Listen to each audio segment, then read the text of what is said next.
الملك محمد السادس يجب بالمغاربة عدم إقامة شعيرة عيد الأضحى هذا العام. وجه أمير المؤمنين صاحب الجلالة الملك محمد السادس نصره الله رسالة سامية إلى شعبه الوفي حول موضوع عدم القيام بشعيرة ذبح أضحية العيد، والتي تلاها وزير الأوقاف والشؤون الإسلامية أحمد توفيق مساء اليوم الأربعاء خلال نشرة الأخبار الرئيسية للقناة التلفزية الأولى. فيما يلي نص الرسالة الملكية السامية: الحمد لله وحده، والصلاة والسلام على مولانا رسول الله وآله وصحبه.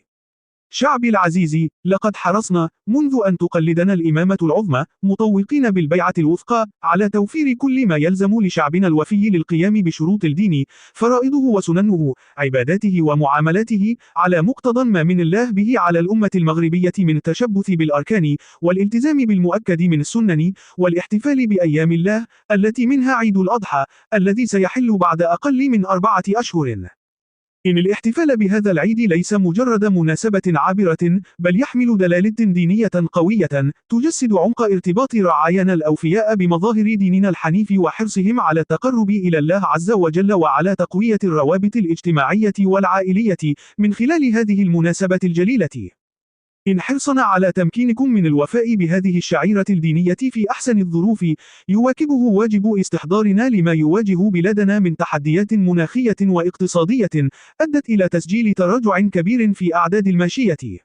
ولهذه الغاية، وأخذ بعين الاعتبار أن عيد الأضحى هو سنة مؤكدة مع الاستطاعة، فإن القيام بها في هذه الظروف الصعبة سيلحق ضررا محققا بفئات كبيرة من أبناء شعبنا، لا سيما ذوي الدخل المحدود. ومن منطلق الأمانة المنوطة بنا كأمير للمؤمنين والساهر الأمين على إقامة شعائر الدين وفق ما تتطلبه الضرورة والمصلحة الشرعية، وما يقتضيه واجبنا في رفع الحرج والضرر وإقامة التيسير، والتزاما بما ورد في قوله تعالى: وما جعل عليكم في الدين من حرج، فإننا نهيب بشعبنا العزيز إلى عدم القيام بشعيرة أضحية العيد لهذه السنة.